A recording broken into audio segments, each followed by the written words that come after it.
بسم اللہ الرحمن الرحیم نحمدہ ونصلی ونسلم علی رسولہ الکریم اما بعد فاعوذ باللہ من الشیطان الرجیم بسم اللہ الرحمن الرحیم قال اللہ تبارک و تعالی وَلَقَدْ يَسَّرْنَا الْقُرْآنَ لِلذِّكْرِ فَهَلْ مِن مُدَّكِرٍ صدق اللہ العظیم اللہم صلی علی محمد وعلی آل محمد کما صلیت علی ابراہیم وعلی آل ابراہیم انکا حمید مجید اللہم بارک علی محمد وعلی آل محمد کما بارکت علی ابراہیم وعلی آل ابراہیم انکا حمید مجید۔ دنیا بھر سے دیکھنے اور سننے والے تمام ناظرین و سامعین کی خدمت میں السلام علیکم ورحمۃ اللہ وبرکاتہ۔ ناظرین محترم، آپ دیکھ رہے ہیں JTR میڈیا ہاؤس کے پلیٹ فارم سے درس قرآن کا خصوصی پروگرام یا ایھا الناس، اور آج کی اس نشست میں ہمارے ساتھ جو معزز مکرم مہمان موجود ہیں جناب حضرت مولانا مفتی طارق مسعود صاحب دامت برکاتہم، جامعۃ الرشید کراچی کے استاذ مکرم اور جامعۃ الرشید کراچی دارالافتاء کے مفتی ہیں آپ، اور معروف مذہبی اسکالر ہیں۔ آپ کے لیے مزید کسی تعارف کے محتاج نہیں ہیں، اور آپ جانتے ہیں کہ درس قرآن کی اس نشست میں جب ہمارے ساتھ موجود ہوتے ہیں تو پہلے ہمارا جو موضوع گفتگو رہا وہ سورہ رحمان، اور اب الحمدللہ گزشتہ دو نشستوں سے ہم سورہ ملک کو اپنا موضوع گفتگو بناتے ہیں، اور سورہ ملک کی چند منتخب شدہ آیات ایک نشست میں ان کا ترجمہ، ان کی تفسیر اور تشریح جاننے سمجھنے کی کوشش کرتے ہیں۔ آج بھی سورہ ملک کی آیت نمبر 15 سے لے کر آیت نمبر 22 تک انشاءاللہ العزیز ان آیات کا ترجمہ، تفسیر، تشریح آپ کی خدمت میں آئے گا انشاءاللہ اس پروگرام میں، اور حضرت صاحب سے بہت کچھ جانیں گے۔ سب سے پہلے ان آیات کی تلاوت اور ترجمہ آپ کی خدمت میں، اور جانتے ہیں آپ کی ترجمہ جو آپ کی خدمت میں آتا ہے وہ آتا ہے آسان ترجمہ قرآن شیخ الاسلام حضرت مفتی محمد تقی عثمانی صاحب دامت برکاتہم، وہاں سے۔ اعوذ باللہ من الشیطان الرجیم، بسم اللہ الرحمن الرحیم۔ هو الذی جعل لکم الارض ذلولا فامشوا فی مناکبها وکلوا من رزقہ والیہ النشور، وہی ہے جس نے تمہارے لیے زمین کو رام کر دیا ہے، لہٰذا تم اس کے مونڈوں پر چلو پھرو اور اس کا رزق کھاؤ، اور اسی کے پاس دوبارہ زندہ ہو کر جانا ہے۔ اَأَمِنْتُم مَّن فِي السَّمَاءِ أَن يَخْسِفَ بِكُمُ الْأَرْضَ فَإِذَا هِيَ تَمُورُ، کیا تم آسمان والے کی اس بات سے بے خوف ہو بیٹھے ہو کہ وہ تمہیں زمین میں دھنسا دے تو وہ ایک دم تھر تھرانے لگے؟ ام امنتم من فی السماء ان یرسل علیکم حاصبا فستعلمون کیف نذیر، یا کیا تم آسمان والے کی اس بات سے بے خوف ہو بیٹھے ہو کہ وہ تم پر پتھروں کی بارش برسا دے، پھر تمہیں پتہ چلے گا کہ میرا ڈرانا کیسا تھا۔ وَلَقَدْ كَذَّبَ الَّذِينَ مِن قَبْلِهِمْ فَكَيْفَ كَانَ نَكِيرٌ، اور ان سے پہلے جو لوگ تھے انہوں نے بھی پیغمبروں کو جھٹلایا تھا، پھر دیکھ لو کہ میرا عذاب کیسا تھا۔ أَوَلَمْ يَرَوْا إِلَى الطَّيْرِ فَوْقَهُمْ صَافَّاتٍ وَيَقْبِضْنَ مَا يُمْسِكُهُنَّ إِلَّا الرَّحْمَنُ إِنَّهُ بِكُلِّ شَيْءٍ بَصِيرٌ، اور کیا انہوں نے پرندوں کو اپنے اوپر نظر اٹھا کر نہیں دیکھا کہ وہ پروں کو پھیلائے ہوئے ہوتے ہیں اور سمیٹ بھی لیتے ہیں؟ ان کو خدائے رحمان کے سوا کوئی تھامے ہوئے نہیں ہے، یقیناً وہ ہر چیز کی خوب دیکھ بھال کرنے والا ہے۔ امن ھذا الذی ھو جند لکم ینصرکم من دون الرحمن ان الکافرون الا فی غرور، بھلا خدائے رحمان کے سوا وہ کون ہے جو تمہارا لشکر بن کر تمہاری مدد کرے؟ کافر لوگ تو نرے دھوکے میں پڑے ہوئے ہیں۔ امن ھذا الذی یرزقکم ان امسک رزقہ بل لجوا فی عتو ونفور، اگر وہ اپنا رزق بند کر دے تو بھلا وہ کون ہے جو تمہیں رزق عطا کر سکے، اس کے باوجود وہ سرکشی اور بیزاری پر جمے ہوئے ہیں۔ افمن یمشی مکبا علی وجہہ اہدی امن یمشی سویا علی صراط مستقیم، بھلا جو شخص اپنے منہ کے بل اوندھا چل رہا ہو وہ منزل تک زیادہ پہنچنے والا ہوگا، یا وہ جو ایک سیدھے راستے پر سیدھا سیدھا چل رہا ہو؟ ناظرین محترم، جائیں گے حضرت مفتی طارق مسعود صاحب دامت برکاتہم کی خدمت میں۔ السلام علیکم ورحمۃ اللہ وبرکاتہ۔ بہت شکریہ پروگرام میں گئے تشریف آوری کے لیے، اور آج سورہ ملک کی آیت نمبر 15 سے لے کر آیت نمبر 22 تک انشاءاللہ موضوع گفتگو ہے، ترجمہ آپ کی خدمت میں رکھا ہے ہم نے، اور اب ان آیات کا کچھ تفسیری خلاصہ آپ سے جانیں گے، اور پھر جو سوالات ہوں گے ہمارے وہ آپ کی خدمت میں رکھیں گے۔ تو بسم اللہ۔ بسم اللہ الرحمن الرحیم۔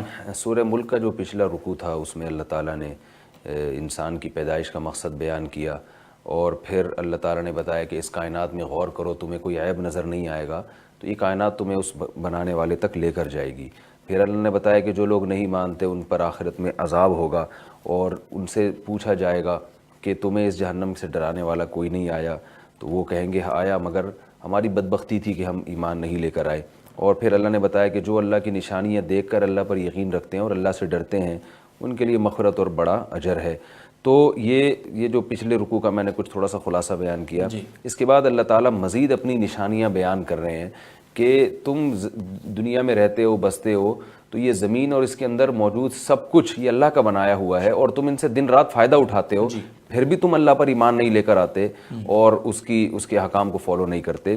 تو ان میں ایک بہت بڑی نشانی خود زمین ہے. هو الذی جعل لکم الارض ذلولا, اس نے تمہارے لیے زمین کو مسخر, ذلیل سے نکلا ہے, ذلیل کہتے ہیں نا کمزور, تو ذلول کا معنی مسخر, جو تمہارے تابع ہے. فمشوا فی مناکبہا, اس کے کندھوں پہ سوار ہو کے چلو. یہ کنایا ہے, ہم جب کہتے ہیں فلاں تو میرے کندھے پہ سوار ہو گیا, یعنی مجھے کنٹرول میں لے لیا اس نے. تو یعنی جیسے ہم جانور کے کندھوں پہ سوار ہو کے وہ اپنے کنٹرول میں لے لیتے ہیں اس کو, تو ایسے زمین کو تمہارے کنٹرول میں دے دیے. اتنی بڑی زمین ہے.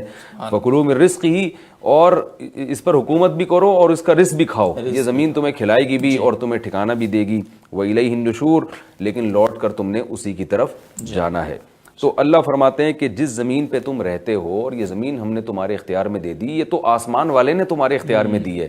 تو وہ آسمان والا تمہیں دیکھ رہا ہے کہ تم اس کی مرضی کے مطابق زندگی گزارتے ہو یا اس کی خلاف ورزی کرتے ہو. تو وہ آسمان میں جو رب ہے, أَأَمِنْتُم مَّن فِي السَّمَاءِ أَن يَخْسِفَ بِكُمُ الْأَرْضَ, تمہیں ڈر نہیں لگتا کہ وہ زمین میں تمہیں دھسا بھی تو سکتا ہے, جو اتنی بڑی زمین کی لگام تمہارے ہاتھ میں دے سکتا ہے, تو وہ اسی زمین میں تمہیں دھسا بھی سکتا ہے اور زلزلہ آئے اور یہ زمین کانپنا شروع کر دے اور تمہیں نگل لے, تو تمہیں ڈر نہیں لگتا اس بات سے. أَأَمِنْتُم مَّن فِي السَّمَاءِ أَن يُرْسِلَ عَلَيْكُمْ حَاصِبًا, اور اس زمین میں یہ زمین تمہیں نگل بھی سکتی ہے, اور تمہیں اس بات سے بھی ڈرنا چاہیے کہ جو آسمان میں تمہارا رب ہے وہ پتھروں کی بارش بھی کر سکتا ہے تمہارے اوپر. اللہ تعالی ہم سب کو پناہ میں رکھے. فَسَتَعْلَمُونَ كَيْفَ نَذِيرٌ, فرمایا اگر ہم یہ کام کر دیں تو تمہیں پتہ چل جائے گا کہ ہمارا ڈرانا کیسا ہے. وہ الگ بات ہے کہ ہم یہ کام نہیں کرتے کیونکہ ہم نے حساب و کتاب کا ایک دن متعین کیا ہوا ہے. پھر اللہ تعالیٰ ڈرا رہے ہیں کہ دیکھو یہ جو ہم تمہیں کہہ رہے ہیں کہ ایسا ہو سکتا ہے, تو یہ ایک ہوائی باتیں نہیں ہیں بلکہ ایسا ہوا بھی ہے ماضی میں. پچھلی امتوں کے ساتھ ایسا ہوا ہے. بہت سی امتوں نے انکار کیا جن کے ساتھ ایسا ہوا, ان امتوں کا اجمالی ایک تذکرہ کیا جا رہا ہے. وَلَقَدْ كَذَّبَ الَّذِينَ مِن قَبْلِهِمْ, ان سے پہلے جو لوگ گزرے تھے انہوں نے انکار کیا. فَكَيْفَ كَانَ نَكِيرٌ, تو دیکھو میرا کیسا عذاب آیا. قوم عاد, قوم سمود, قوم نوح, قوم لوط اور فرعون اور حامان اور شداد اور قارون, ان لوگوں کے ساتھ کیا حشر ہوا ہے. اور قرآن میں دوسرے مقام پر آتا ہے ان کے کھنڈرات اب تک موجود ہیں. فرعون کی تو لاش آج تک موجود ہے, اور قوم لوط اور قوم عاد کی جو کھنڈرات ہیں وہ آج تک موجود ہیں. پھر اللہ تعالیٰ دوبارہ ان دھمکیوں کے بعد, ایک قرآن کی بلاغت ہے کہ دوبارہ اللہ اپنی نشانیوں کی طرف آتے ہیں کہ زمین بھی تمہارے اختیار میں, یہ ہم نے دی ہے, یہ خود سے نہیں ہوئی ہے. اور فرماتے ہیں کہ پرندوں کے نظام کو دیکھو. اولم یروا الی الطیر, تم دیکھتے نہیں ہو ان پرندوں کی طرف, فوقہم, جو تمہارے اوپر اڑ رہے ہوتے ہیں, صافات ویقبضن, کیسے اپنے پروں کو پھیلاتے ہیں اور پروں کو سکیڑتے ہیں. یعنی پرندہ ہوا میں ایسے اچھلتا کودتا, حالانکہ ہوا میں اڑنا تو ایک بڑا ایک مشکل کام سمجھا جاتا ہے, لیکن کیسا. اب دیکھیں سائنس نے اتنی ترقی کرنے کے بعد ہوائی جہاز بنایا ہے, کتنے بڑے بڑے ماہر انجینئر لگے ہوتے ہیں کہ پر کی بناوٹ کیسی ہونی چاہیے جو ہوا میں اڑ سکے, اور بڑی کیلکولیشن ہوتی ہے اور اسکیل سے ناپا جاتا ہے کہ بھئی یہ پر ذرا سا یوں ہو گیا تو جہاز تباہ ہو سکتا ہے. اور ہزاروں سال کی محنت کے بعد جا کے ایک چیز ہوا میں اڑنے کے لیے کہ اس کا بیلنس برقرار رہے. تو دیکھیں آپ جہاز میں نا مسافروں کو چلنے پھرنے بھی نہیں دیا جاتا زیادہ کہ جہاز ڈس بیلنس نہ ہو جائے, تو بڑے اصول ہیں. تو اللہ فرماتے ہیں پرندے دیکھو کیسے اچھلتے پھر رہے ہیں ہوا میں, اور کیسے یہ پروں کو پھیلاتے بھی ہیں اور پروں کو سگڑتے بھی ہیں. تو یہ ایک پورا بیلنس کا جو سسٹم ہے, ما یمسکہن الا الرحمن, یہ خود بخود نہیں ہوا کرتا, ان کو رحمان تھامے ہوئے آسمانوں میں, پورا نظام بنایا ہوا ہے رحمان کا. انہ بکل شیء بصیر, بے شک وہ ہر چیز کو دیکھ رہا ہے. وہ پرندوں کے نظام کو بھی دیکھتا ہے, اور پرندوں میں تو ایک بڑی اللہ کی قدرت کی دلیل ہے. اب تو سائنس نے ایسی ایسی چیزیں ہمارے سامنے کھول دی ہیں, کیسے سینکڑوں کلومیٹر فاصلہ پرندے طے کرتے ہیں ہواؤں میں. میں ایک ریسرچ پڑھ رہا تھا کہ یہ جو مرغابیاں ہیں جو ایک سمندر کے ایک کنارے سے دوسرے کنارے کا سفر کرتی ہیں, دیکھیں ہم جب لمبے سفر پہ نکلتے ہیں تو درمیان میں اکثر اسٹے بھی ہوتا ہے, ٹھیک ہے نا, یا ہم اگر بحری جہاز سے جائیں گے تو وہ درمیان میں اتنا کچھ ہم نے انتظام کیا ہوا ہوتا ہے کھانے پینے کا اور آرام کا. لیکن پرندہ جب ہوا میں سفر کرتا ہے تو اس کے پاس اسٹے کرنے کا آپشن تو ہے نہیں کہ وہ ہمیں ٹھہر جائے, تو کوئی اسٹیشن نہیں ہے. تو کیسے اتنے لمبے سفر ہواؤں کو کاٹتے ہوئے, تو ان کا ایک پورا سسٹم ہے یعنی ایک جگہ میں پڑھ رہا تھا کہ بعض پرندے ایسے ہوتے ہیں کہ وہ وی کی شکل میں چلتے ہیں. وی کی شکل میں چلنے سے فائدہ یہ ہوتا ہے کہ ہوا کا دباؤ کٹ کٹ کے ہر ایک کی طرف آ رہا ہوتا ہے. تو اتنی سائنس اور ایسی لاجک کس نے سکھائی ہے ان پرندوں کو؟ تو اس طرح وہ طویل، پھر وہ جو سب سے آگے پرندہ ہوتا ہے وہ ہوا کا مقابلہ کر رہا ہوتا ہے، سب سے زیادہ دباؤ اس پر، تو وہ تھوڑی دیر میں پیچھے ہٹتا ہے، پیچھے والا پرندہ آگے آتا ہے. تو انہوں نے وہ پورا تقسیم کیا ہوا ہوتا ہے. جیسے وہ جنازے کی چارپائی کو جو کندھا دے رہے ہوتے ہیں نا، تو آپ نے دیکھا ہوگا بدل بدل کے، اب میرا بھائی یہ کندھا تھک گیا، اب آپ کا کندھا، تو اس طرح سے بدلتے ہیں. تو بالکل اسی طرح سے جانوروں کو یہ چیزیں کس نے سکھائی ہیں؟ تو اللہ تعالیٰ پرندوں کی طرف اشارہ کر رہے ہیں اور بتا رہے ہیں. پھر اللہ تعالیٰ دوبارہ انسان کو ایک دھمکی دے رہے ہیں، امن ھذا الذی، ڈرا رہے ہیں کہ من ھذا الذی ھو جند لکم ینصرکم من دون الرحمن، بھلا بتاؤ کہ رحمان اگر تمہیں عذاب دینا چاہے تو تمہارے پاس کوئی ایسا لشکر ہے، کوئی ایسی فوج ہے، کوئی ایسی آرمی تمہاری، یا کوئی ایسی تم نے کوئی ایسا بم بنا لیا ہو کہ جو تمہیں اللہ کے عذاب سے روک سکتا ہو؟ کوئی ہے تو بتاؤ، ہمارے سامنے لے کر آؤ، ہم ہی دیکھیں. تو نہ دلائل کی دنیا میں تمہارے پاس جواب ہے، اور کمزور اتنے ہو کہ ہم تمہیں عذاب دینا چاہیں تو تمہارے اندر بس نہیں ہے. تو عقل مندی کا تقاضا ایسے موقع پر کیا ہے؟ ایسے موقع پر عقل مند انسان اللہ کے حکام کو فالو کرے گا اور بیوقوف اپنی ہٹ دھرمی پہ ڈٹا رہے گا. آگے اللہ نے فرمایا ان الکافرون الا فی غرور، واقعی یہ کافر لوگ بڑے دھوکے میں پڑے ہوئے ہیں. غرور عربی میں دھوکے کو کہتے ہیں. ہمارے یہاں اردو میں جو غرور کا لفظ کسی اور معنی میں استعمال ہوتا ہے، تکبر کے معنی میں، لیکن عربی میں غرور کہتے ہیں دھوکے کو. یعنی اس دنیا کی زیب و زینت دیکھ کر بڑے دھوکے میں پڑ گئے ہیں اور یہ بھول گئے. امن ھذا الذی یرزقکم ان امسک رزقا، ایک اور اللہ وعید سنا رہے ہیں، بتاؤ اگر اللہ رزق تم سے روک لے، بارشیں برسانا چھوڑ دے، تو اس زمین میں جو تم رہتے ہو کہاں سے تمہیں رزق ملے گا؟ بل لجوا فی عتو ونفور، اللہ فرماتے ہیں کہ یہ ایک تمام دلائل ہم بتا رہے ہیں، یہ سننے کے لیے تیار نہیں ہے. بلکہ بل کا لفظ استعمال ہوتا ہے کہ پچھلے سے اعراض کرنا، کہ ان تمام دلائل کو ایک طرف پھینک کر یہ اپنی اسی روش پر ہیں کہ پڑ گئے ہیں یہ عتو، سرکشی اور نفور، یعنی ہماری احکام سے دور بھاگنے میں. نفرت کا لفظ جسے کہتے ہیں نا، نفور اسی سے نکلا ہے، دوڑنا، یعنی مخالف سمت کی طرف جا رہے ہیں. تو ان تمام دلائل کو نظر انداز کر کے یہ اپنی اسی روش پہ گزر رہے ہیں. تو پھر اللہ نے اس کی ایک مثال دی ہے کہ بھلا جس کو سیدھا راستہ نظر آ رہا ہو دلائل کی دنیا میں، اور اس کو اپنا فیوچر بھی اسی میں نظر آ رہا ہو کہ میرا فائدہ بھی اسی میں ہے، تو اس بیس پر ایک سیدھا راستہ ہے، تو جو آدمی اس سیدھے راستے پر چلے گا وہ بہتر ہے، یا جو تمام دلائل سے اور سیدھے راستے کی تمام نشانیوں سے اعراض کر کے بالکل الٹے منہ اوندھا چلا جا رہا ہو؟ تو دونوں کیسے برابر ہو سکتے ہیں؟ اور ایک سیدھے منزل پر پہنچے گا، دوسرا نہیں پہنچے گا. تو ایک اس میں اللہ تعالیٰ نے کامل مسلمان اور کامل کافر کی مثال دی ہے کہ ہم نے یہ دلائل دی ہے اور ہم نے ڈرا بھی رہے ہیں. ان کا تقاضا یہ ہے کہ جو اللہ اس کے رسول نے راستہ بتایا اس کو آپ فالو کریں. تو اور اگر آپ پھر بھی اس کو فالو نہیں کرتے تو آپ کی مثال ایسے جیسے کسی بیابان میں کوئی سیدھا راستہ، سب کو پتہ ہے کہ یہ راستہ منزل تک پہنچائے گا، کوئی اسے چھوڑ کے رکا ہوا بھی نہیں ہے بلکہ الٹے راستے پہ چلنا شروع ہو جائے. ایک تو ہوتا ہے نا اسی جگہ رک جائے تو شاید دیر سے پہنچ جائے یا رفتار آہستہ کر لے، اور ایک ہوتا ہے الٹی سمت میں چلنا شروع ہو جائے اور الٹے منہ چلنا شروع ہو جائے. تو اللہ فرماتے ہیں یہ دونوں برابر نہیں ہو سکتے. تو اسی طرح جو قرآن اور سنت کو فالو کرتے ہیں، اللہ کے حکام کو فالو کرتے ہیں وہ لوگ، اور جو اللہ کے حکام کو فالو نہیں کرتے وہ کبھی بھی برابر نہیں ہو سکتے. بہت بہت شکریہ مصطفیٰ، جزاکم اللہ. یہ شروع میں جب ہم نے آج کی یعنی دوسری آیت، آج کی طرف سے آیت نمبر 16 سے اگر ہم دیکھیں، امنتم من فی السماء، کیا تم آسمان والے کی بات، پھر آگے امنتم، یا کیا تم آسمان والے کی اس بات سے.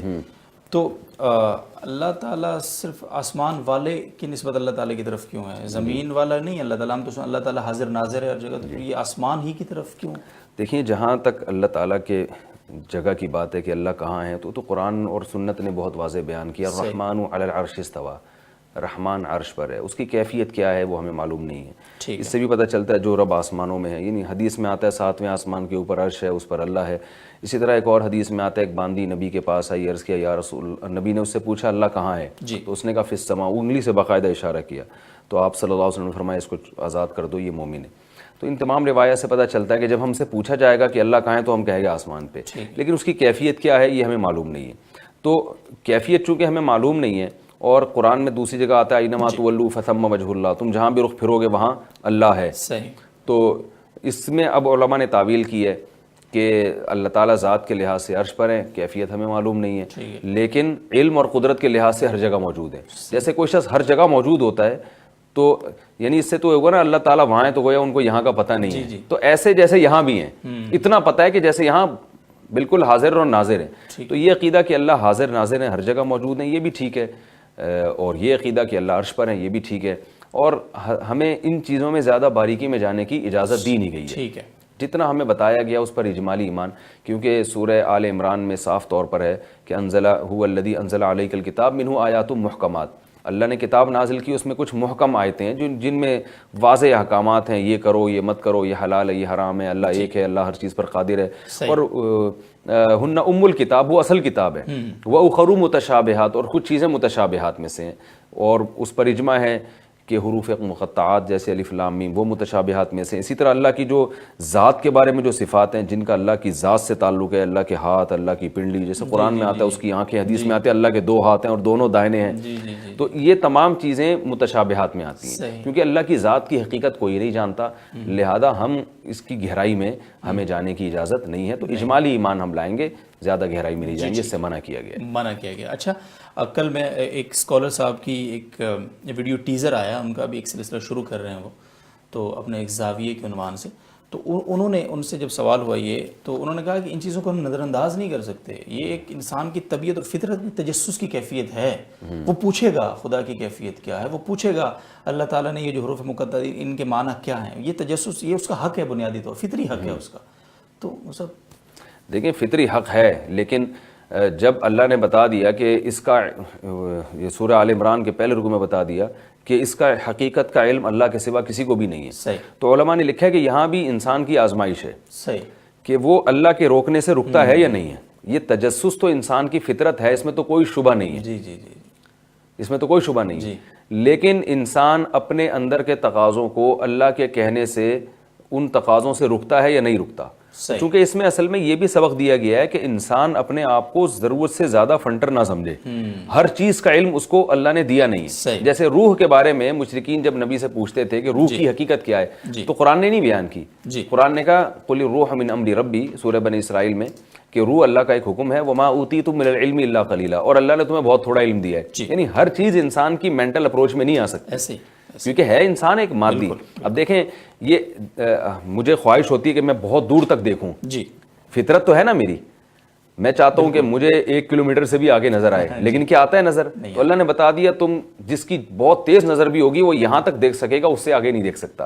ہر انسان کی ایک فطری خواہش ہے کہ اس کی سماعت بہت تیز ہو, اسے یہ بھی پتہ چل جائے کہ چیونٹی جو رینگتی بھی جا رہی ہے اس کی آواز بھی مجھے آ جائے, اس کو یہ بھی پتہ چل جائے کہ فلاں علاقے میں جو بات چیت ہو رہی ہے وہ بھی مجھے پتہ چل جائے, لیکن پتہ چلتی نہیں ہے.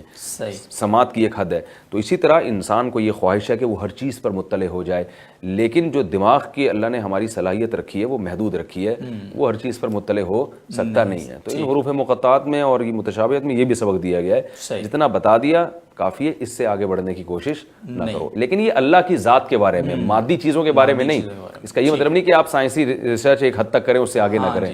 وہ میدان مادہ ہے, یہ تو ہمارے لیے بنایا ہے, یہ تو اس پر تو آپ جتنا آگے جا سکتے ہیں آپ آگے جائیں. صحیح ہے, بہت شکریہ. اور مومن اور خدا کا بندہ ہونے کی پہلی نشانی جو قرآن مجید کے آغاز میں ہی ہے وہ الذین یؤمنون بالغیب ہے, غیب پر ایمان لانا. اور یہ میرے سامنے سورہ حجرات میں نے کھولی ہے جی, اور سورہ حجرات کی آیت نمبر ہے, سورہ آیت نمبر 12 آئی گیس, ہاں 12. ان بعض الظن اسم ولا تجسسوا, یہاں تو تجسس کا نام لے کر رد فرما دیا اللہ تعالیٰ نے کہ تجسس نہ کرو. بہت ساری چیزیں ایسی ہیں جن میں یعنی تجسس کا مطلب جیسے آپ لوگوں کے حالات میں گھسنے کی کوشش کر رہے ہیں کہ یہ کیا کرتا ہے, تو یہ بھی ایک ایسا علم ہے جس سے ہمیں روک دیا گیا, کسی کی پرائیویسی میں گھسنے کی. اب ہے تو یہ بھی علم نا, لیکن اس کی ذات میں آپ کیوں گھس رہے ہیں؟ یہ بھی فطری تقاضا ہوتا ہے بس اوقات, ہوتا ہے کہ آدمی چاہتا ہے مجھے سب پتہ چل جائے اس کے بارے میں, ٹھیک ہے نا.